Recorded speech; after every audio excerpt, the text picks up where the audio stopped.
Mlango ule wa 3 kifungu cha 15 na 16.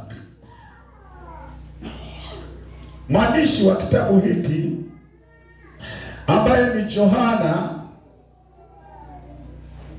mwanafunzi wa Yesu Kristo, alipokuwa amewekwa katika kisiwa cha Patimo, na kuna maneno ambayo yamekuja yakiongea, na Yohana akaandika maneno haya. Ufunuo mlango wa 3 na kifungu cha 15. Neno la Bwana linasema ya kwamba, nayajua matendo yako, ya kuwa hu baridi wala hu moto.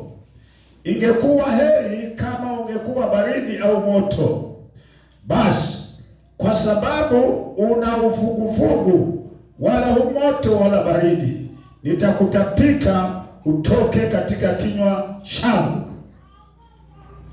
Haya ni maneno ambayo malaika wa Bwana anaongea na kanisa lile, kanisa la Waefeso, ambao mwanzo walikuwa na upendo mkubwa na Mungu, walikuwa wakitembea pamoja na Mungu, na mambo yote yaliyokuwa yakihitajika kwa ajili ya Mungu walikuwa na juhudi nayo. Lakini ukafikia wakati wakaanza kusinyaa, ndio Mungu akatuma malaika, anakuja na neno hili, anasema, nayajua matendo yako, ya kwamba hu baridi wala moto.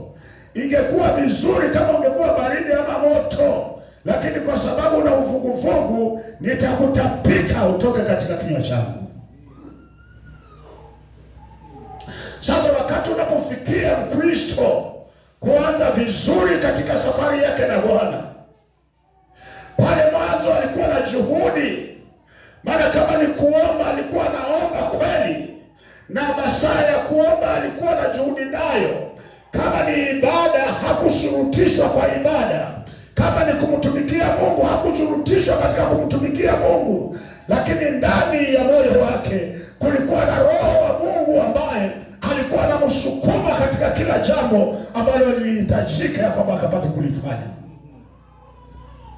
Lakini kwa sababu ya mazoea, yule Roho wa kusukuma anakuja kuondoka. Mimi husema ya kwamba si unaona makanisa yetu hatuna kengele. Yale makanisa pale wana kengele pale. Ikifika wakati wa ibada nasikia wanaita, wanasema wakati wa ibada umefika.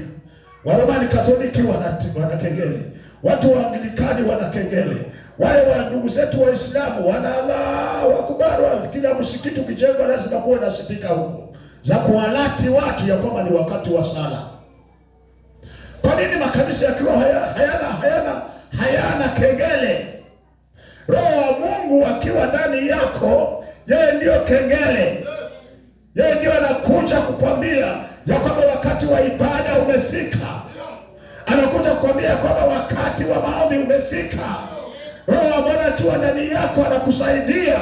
Lakini mchezo wa kucheza na dunia, mchezo wa kumzoea Mungu, unakuja Roho wa Bwana anahama. Na wakati anapohama ndani yako, sasa kila kitu kinakuwa cha kawaida. Kiamua maombi nasema, tuliomba, najua kuomba. Habari za ibada, unajua ibada hiyo, kwa siku zote kuna ibada. Sasa unakuta mambo kwako yanakuwa, kila kitu kinakuwa kwa mazoea. Hebu nikwambie ya kwamba hii ndio maana Mungu akatuma malaika na akasema, nayajua matendo yako. Malaika wa Bwana anajua matendo yako. Mungu anajua matendo yako. Biblia inatuambia hapa, kwa kila kanisa kuna malaika, na yule malaika anatumwa kwa kanisa. Hata hapa ni Gombe kuna malaika hapa. Yule malaika ni wa nini? Malaika anachukua rekodi, anachukua taarifa za kila mshirika. Kama tumepatana ya kwamba ibada iwe saa 4, ikifika saa 4 malaika wa Bwana anashuka hapa ili kuchukua data, kuchukua rekodi, kuchukua taarifa, Rebeka ameingia saa hii, ameingia saa 4 na dakika hii, huyo ameingia saa 3:30, huyo ameingia saa 4 kasorobo. Anachukua data, anachukua tabia zako, vile una behave, vile malaika anaandika hapa. Bwana asifiwe sana. Biblia kitabu cha Mathayo mahali nyingine, najua pengine unaweza kuelewa, Yesu anasema ya kwamba na kila neno ofu litakalosemwa litapata adhabu yake siku ya mwisho. Hasa kila neno litakalotoka katika kinywa chako, kutoka asubuhi mpaka sasa umenena maneno mangapi? Unaweza kuyarudia? Unaweza kuyarudia. Kwa nini? Umesahau? Lakini anasema kila neno ofu litakalotoka katika kinywa chako litapata hesabu yake.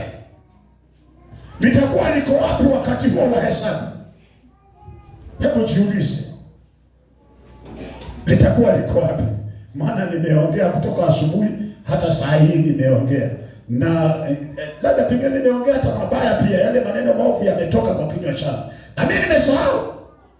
Lakini Yesu anasema kila neno lisilo na maana litapata hesabu, litatoa hesabu yake.